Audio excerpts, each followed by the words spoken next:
마가복음 11장 12절부터 14절까지 우리 다 같이 한 음성으로 읽겠습니다.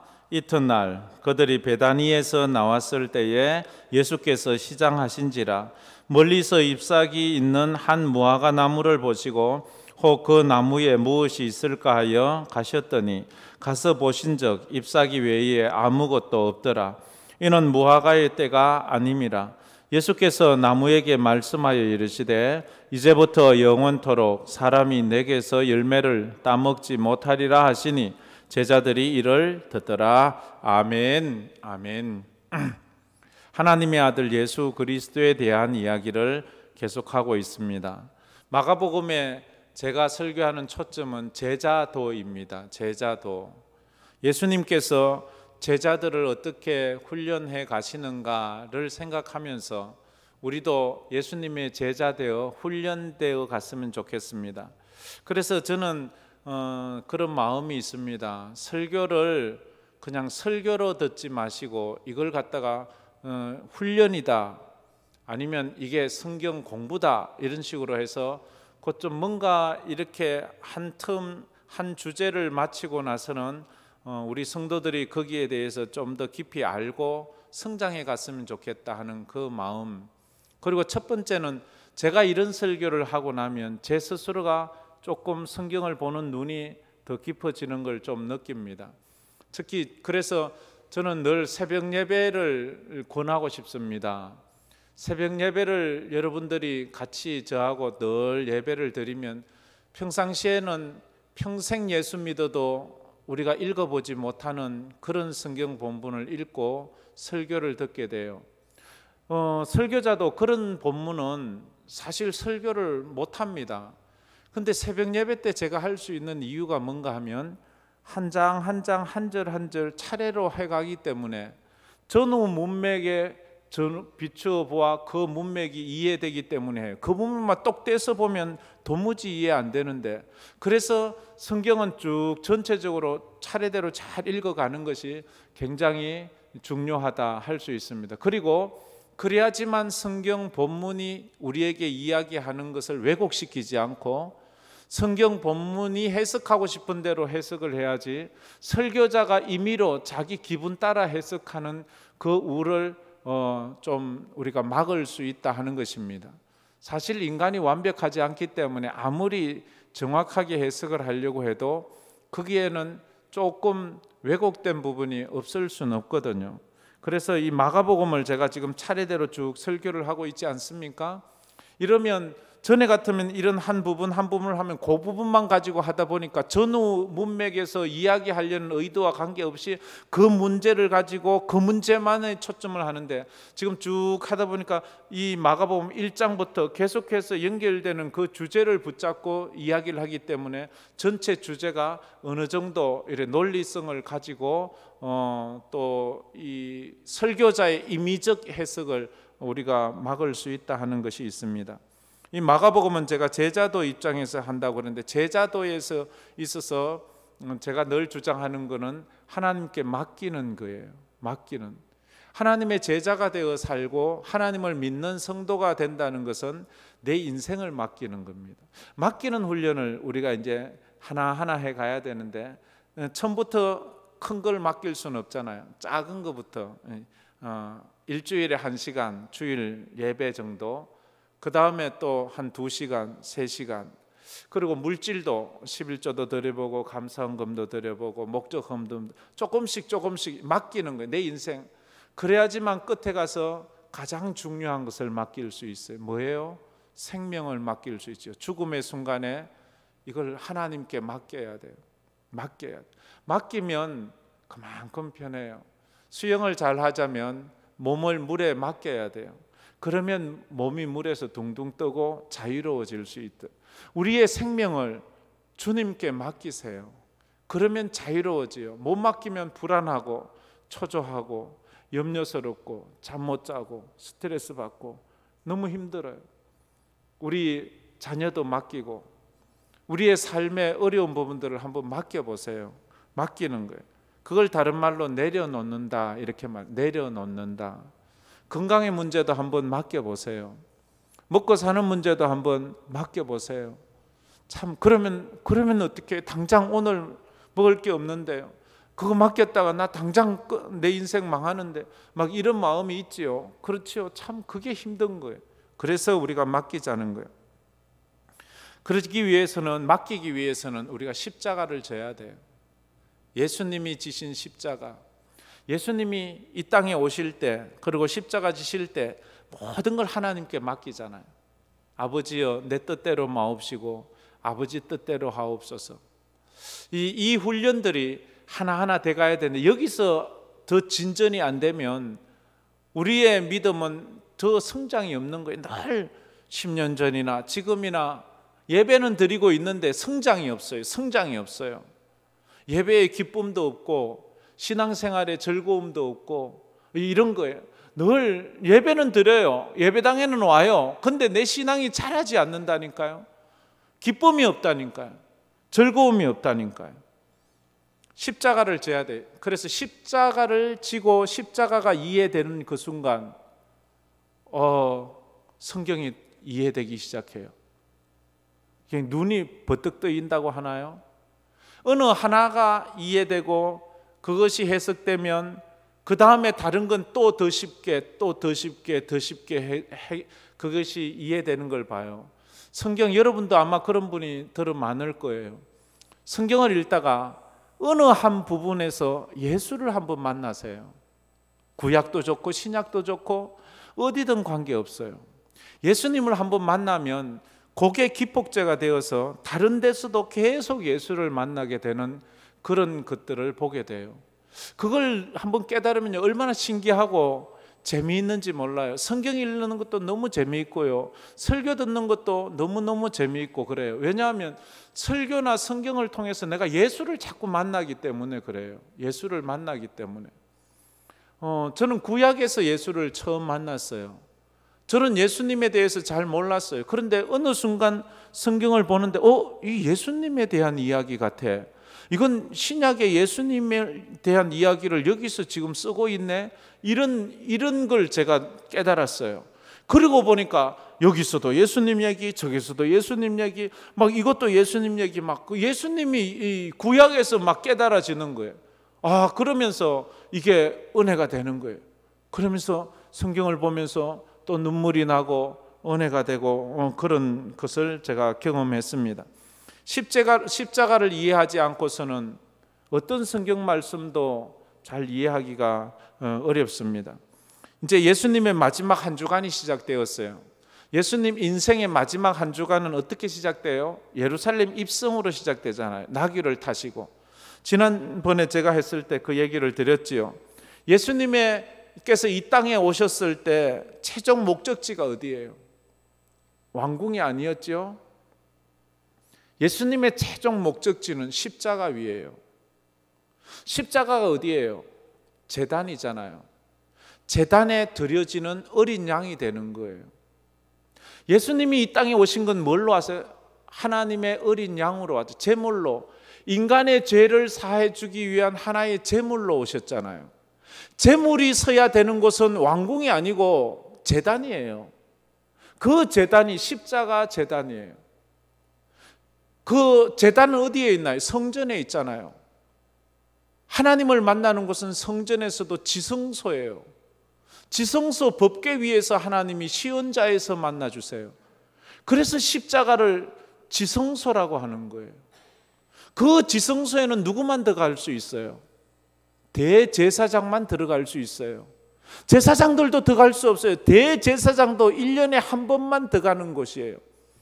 예수님은 이 땅에 대제사장이면서 자기 스스로가 제물이 되셔서 예수님의 인생에 딱 한 번만 들어갈 수 있는 거예요.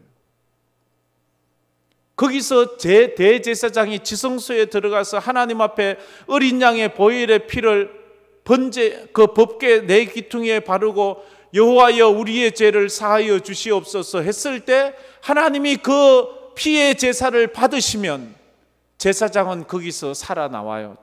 지성소에서.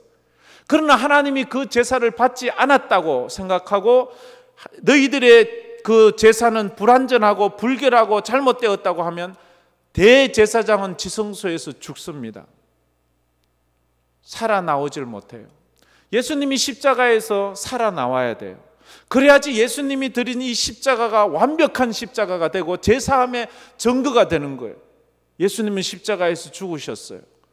그리고 3일 만에 부활하셨어요. 그래서 살아나와서 완전한 제사를 드리는 거예요. 지금 이 마지막 한 주간의 요 제사, 인류를 위한 속죄의 제사가 예수님에 의해서 드려지는 그 과정을 준비하고 있어요. 그래서 예수님은 나귀를 타시고 왕궁에 가시질 않았어요. 성전으로 가셨어요. 그리고 오늘도 또 그 첫날 내려왔다가 또 성전으로 올라가고 있지요. 사람들은 나귀를 타고 오는 예수님을 보고 뭐라고 말해요? 호산나 다윗의 자손이여, 호산나 호산나 하더라, 이렇게 말하잖아요. 그죠? 겉옷을 벗고 종려나무 가지를 흔들면서. 사람들이 예수님을 맞이하는 건 재물을 맞이하는 게 아니에요. 정치적 왕, 정치적 나라를 꿈꾸고 있는 거예요. 만약 교회 와서 예수를 통해서 정치적인 뭔가를 내가 얻고자 한다, 세상에 경제적인 뭔가 얻고자 한다면 예수님에게서 지금 잘못된 포인트를 가지고 있는 거예요. 예수님은 우리 인류의 죄사함을 주기 위해 오셨고 내 죄를 대신해서 십자가에 죽기 위해서 오신 그분임을 우리가 바로 알아야지 제자의 길을 갈 수 있어요.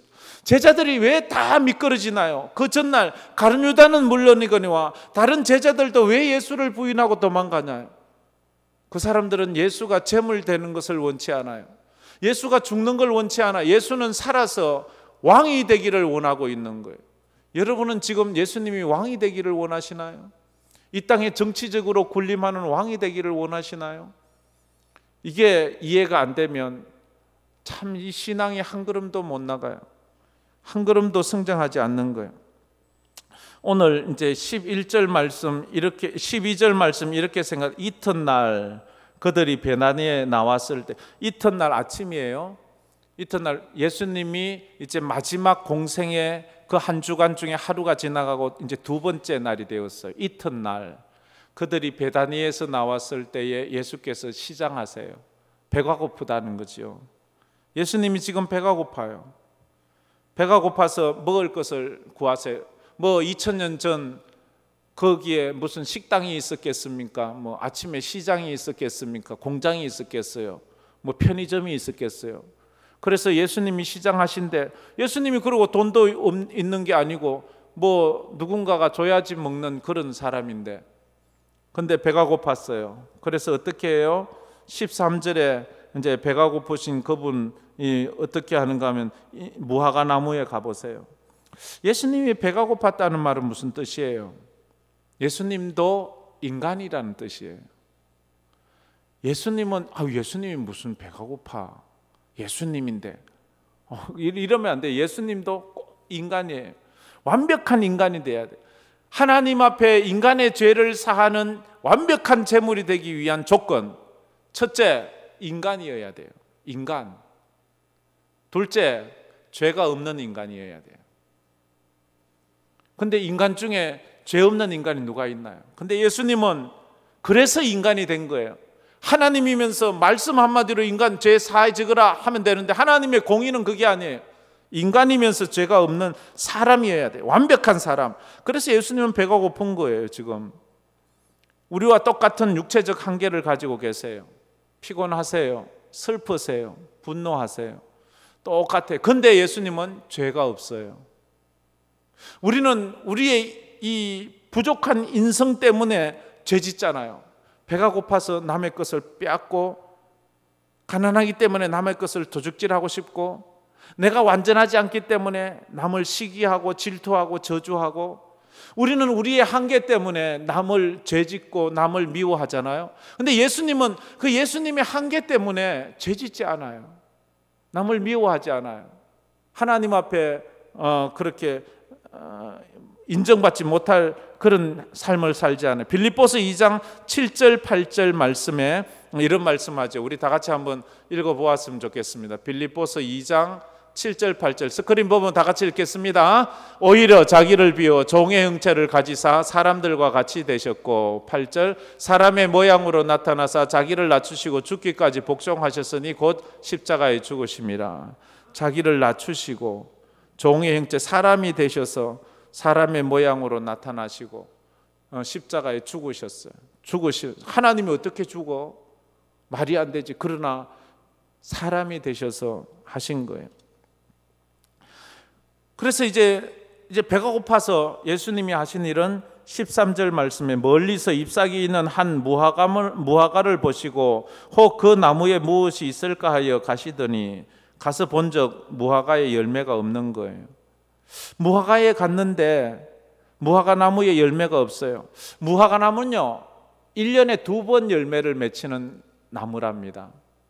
봄에 한 번 맺히고 가을에 한 번 맺혀요. 근데 봄은 작은 열매가 맺히고 가을에는 큰 열매가 맺힌대요. 그래서 진짜 무화과의 계절은 가을이에요. 봄이 아니에요. 그런데 지금 예수님께서 십자가에 못 박히시는 때는 언제예요? 부활절은 언제예요? 봄이잖아요. 봄에는 이 무화과 나무가 조그만 열매를 맺히는 때예요. 예수님이 그렇지만 그걸 알고 있었지만 무화과 나무에 잎이 무성하니까 혹시 작은 열매라도 있을까 해서 그렇게 가 보신 것 같습니다. 이 나무들의 특징이 뭐예요? 나무들은 열매를 먼저 잎이 나고 그 다음에 꽃이 피고 그 다음에 열매를 맺히는 것이 보통 모든 나무들의 특징입니다. 그런데 무화과 나무는 이게 아니에요. 무화과 나무는 잎이 나오면서 동시에 열매가 맺혀요. 그래서 잎이 있다는 것은 열매가 있다는 것을 이야기하는 거예요. 이게 이해하시겠어요? 다른 나무들은 잎이 나고 꽃이 피고 난 다음에 열매가 맺히잖아요. 감나무도 그렇고 사과나무도 그렇고 모든 과일나무가 그렇잖아요. 잎이 나고 그 다음에 꽃이 피고 꽃이 떨어지면 거기서 열매가 맺히잖아요. 그런데 무화과는 잎이 나면서 열매가 같이 맺히는.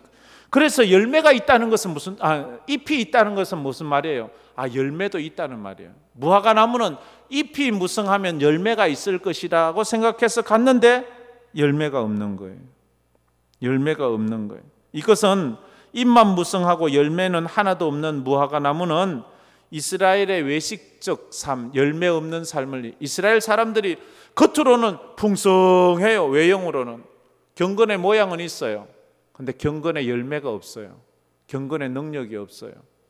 겉보기에는 얼마나 무화과 나무처럼 막 잎이 무성한지 몰라. 잎이 있다는 것은 당연히 열매가 있다는 것인데 무화과 나무에는 무화과 나무에 열매가 없는 거예요. 제사장들에게 아주 제사장은 막 거룩한 거예요.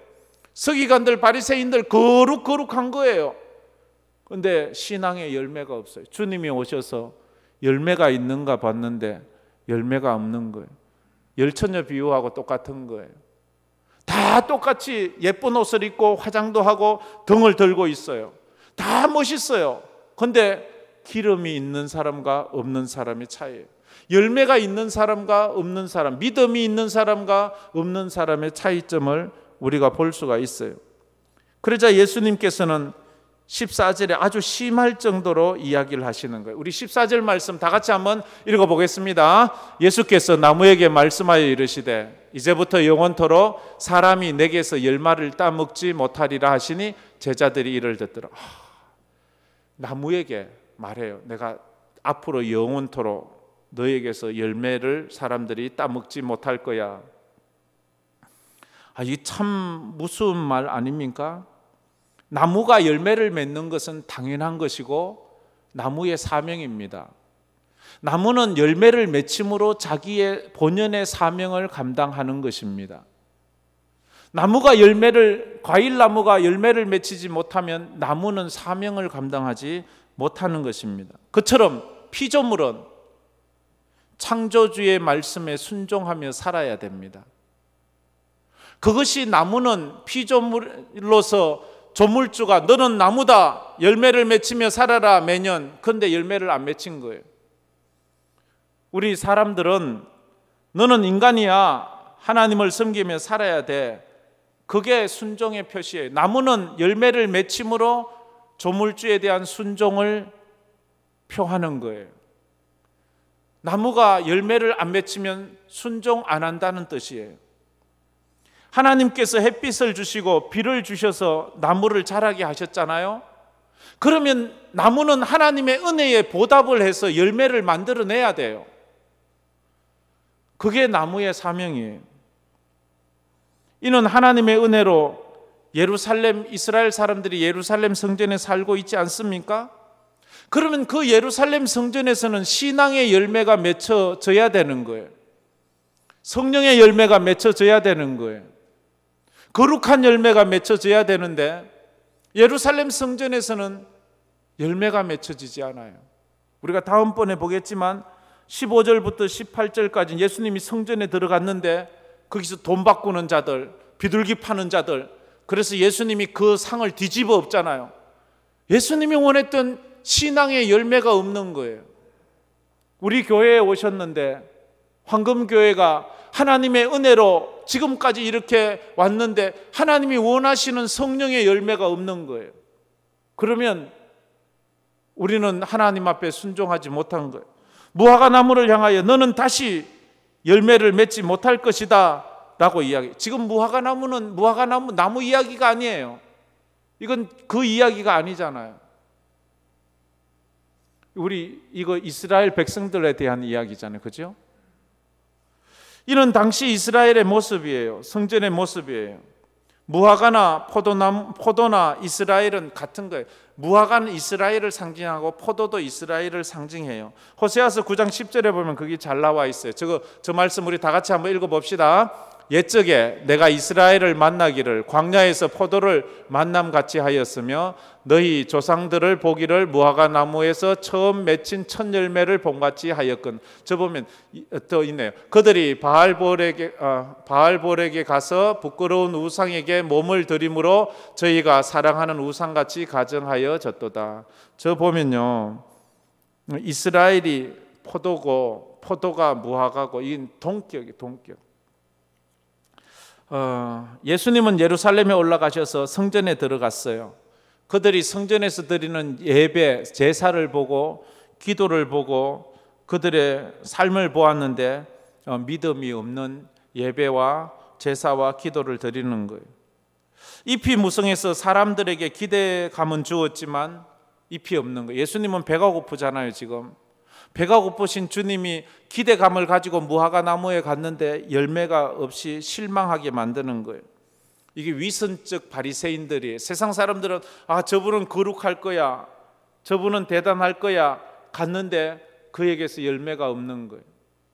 세상 사람들이 교회를 보고 저 교회 가면 뭔가 새로운 것이 있을 거야 하고 왔는데 여기에 아무런 열매가 없다면 참 이 말을 듣고 우리는 경각심을 가져야 되는 것입니다. 예수님은 지금까지 자기가 가진 신성, 하나님의 능력을 가지고 살리는 데 쓰셨어요. 회복하는 데 쓰셨어요. 고쳐주는 데 쓰셨어요. 근데 단 한 번 지금 여기에서는 파괴적인 것에 써요. 파괴하는데, 나무를 죽이는 데 쓰세요. 그 20절 21절 말씀에 이 나무가 어떻게 되었는지를 이렇게 말합니다. 자, 우리 다 같이 다시 한번 정신을 차리고 20절 21절 다 같이 읽겠습니다. 그들이 아침에 지나갈 때에 무화과 나무가 풀잎째 바른 것을 보고 베드로가 생각이 나서 여짜오되 랍비여 보소서 저주하신 무화과 나무가 말랐나이다. 그 다음에 이게 다인가요? 무화과 나무가 말랐어요. 예수님은 지금까지 자기의 능력을 파괴적인 데 써본 적이 없어요. 근데 지금 예수님이 말씀 한마디로 무화과 나무를 뿌리채 말라서 죽게 만들었어요. 왜? 그에게는 열매가 없었어요. 어쩌면 하나님께서 우리에게 와서 열매가 없는 우리의 모습을 보고 우리에게 그렇게 꾸중하실지 몰라요. 너는 왜 열매가 없느냐? 내가 너에게 지금까지 준 은혜가 얼만데, 네가 지금까지 얼마나 많은 예배를 드리고 네가 얼마나 많은 성경을 읽고 네가 얼마나 많은 기도의 삶으로 나에게 헌신한다고 말을 해놓고는 왜 너에겐 열매가 없느냐? 라고 말한다면 우리는 참 부끄럽지 않겠습니까?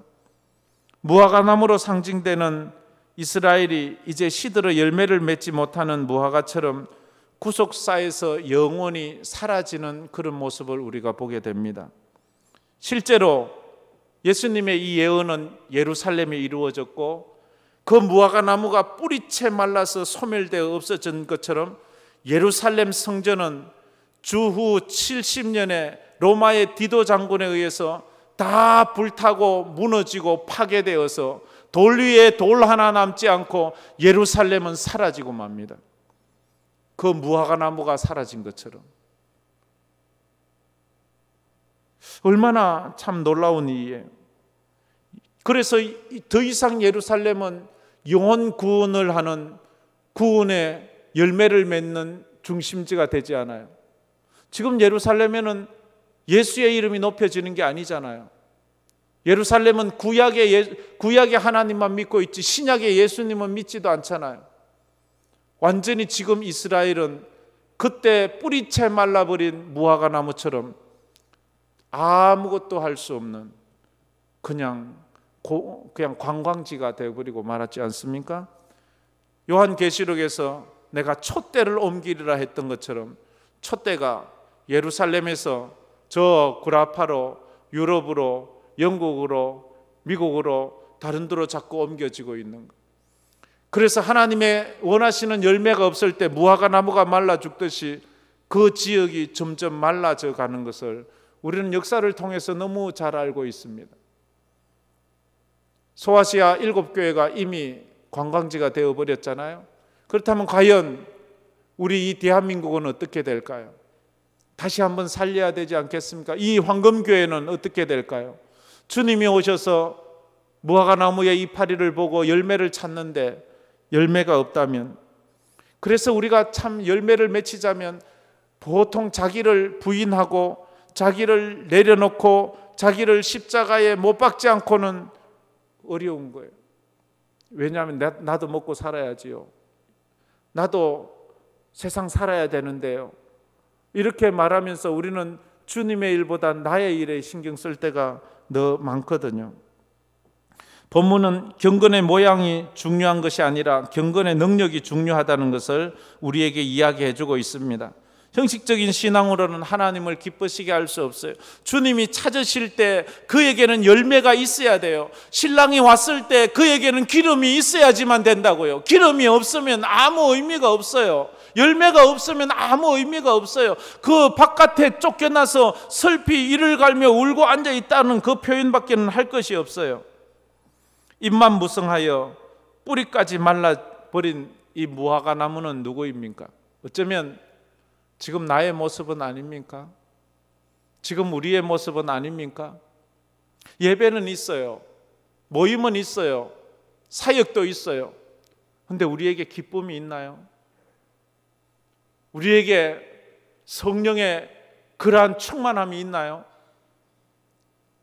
우리가 하나님 앞에, 이건 저도 모르고 누구도 몰라, 여러분이 알고 하나님이 아는 거예요. 나는 나만 알고 하나님만 아는 거예요. 내 속에 진짜 하나님이 주시는 기쁨이 있나? 성령의 기쁨, 성령의 열매들이 있나? 은혜가 있나? 여호와로 인하여 기뻐하는 것이 너희의 힘이라 했는데 나의 힘은 진짜 하나님으로 인하여 기뻐하는 것이 내 힘이냐? 라는 것을 다시 한번 물으면서, 주여, 내가 지금 말라버린 무화과 나무 같습니다. 열매 없는 무화과 나무 같습니다. 주님, 나를 좀 불쌍히 여겨주세요. 나에게 기쁨이 없어요. 나에겐 성령의 열매가 없어요. 주님, 주님이 오셔서 나에게서 열매를 구하시면 나는 책망 들을 것밖에 없네요. 주님, 이라고 말해야 되는 거예요. 그래서 우리가 하나님 오셨을 때 믿음으로 서서 칭찬받는 그런 우리 성도들 되기를 주의 이름으로 축복합니다. 우리 그런 의미에서 오늘 이 마라나타 한번, 이 찬양 한번 불러보도록 하겠습니다. 예. 말씀을 생각하면서 참 부담스러운 말씀인데도 잘 들으면 굉장히 은혜가 되지 않습니까? 도전이 되고 그런 것 같습니다. 마라나타, 주 예수여 어서 오시옵소서.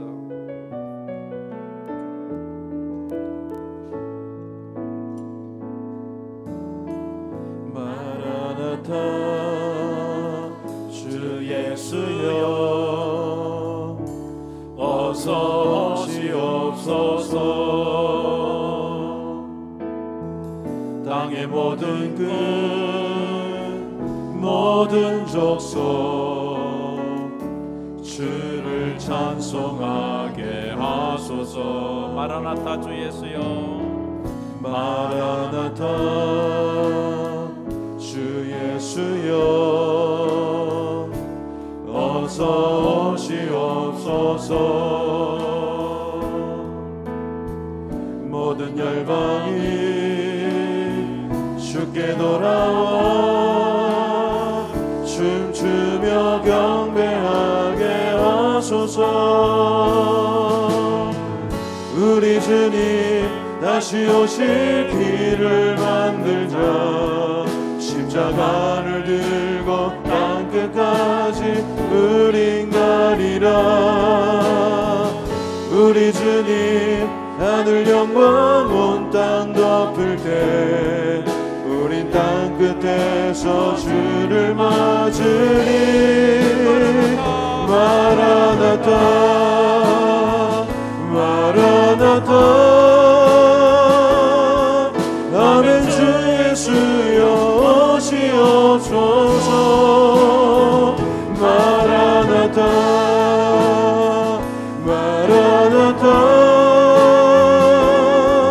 아멘. 주 예수여 오시옵소서.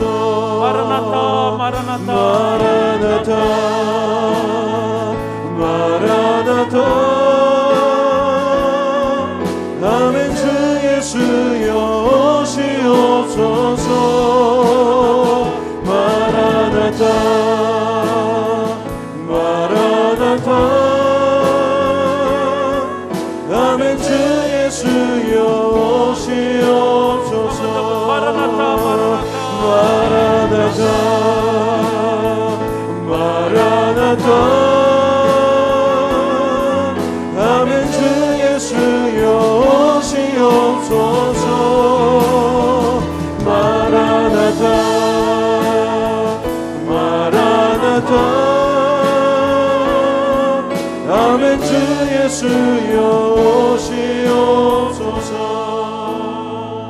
우리 한번 말씀을 생각하면서 기도했으면 좋겠습니다. 여러분은 제자입니까? 여러분은 누구의 제자입니까? 여러분은 여러분이 주인된 제자입니까? 아니면 하나님이 주인되는 제자입니까? 하나를 보면 압니다.